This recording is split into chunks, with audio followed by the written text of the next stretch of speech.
of order, Mr. Speaker, on which I have given you notice, and I've also notified the Leader of the House of Commons. You'll be aware yesterday a statement was made at the dispatch box by the Parliamentary Under-Secretary of the Department for Health and Social Care about vaccine passports, and there's a relevant piece, Mr. Speaker, which potentially pertains to the House of Commons. He said, by the end of September, everyone aged 18 and over will have had the chance to receive full vaccination and the additional 2 weeks for that protection to take hold.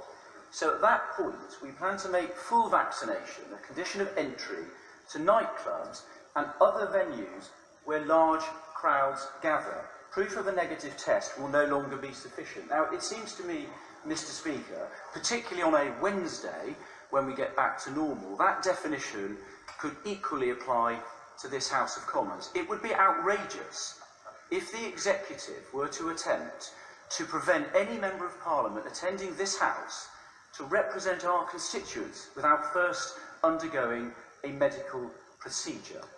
And Mr. Speaker, I raised it with you because I hope you'll be able to make a ruling on this matter. And in closing, I would just note that your 17th century predecessor, Speaker Lenthal, stood up very effectively against an overmighty executive. And it didn't end well for the overmighty executive. It did lead to the end of the monarchy as well, I might add, for a short period.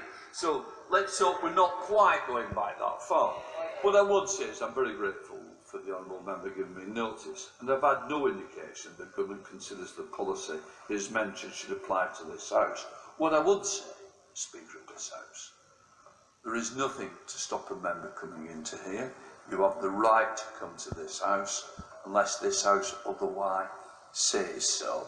And I've got to say, the government's not been in touch. I don't expect them to be in touch because, as far as I'm concerned, it doesn't apply to members. Right.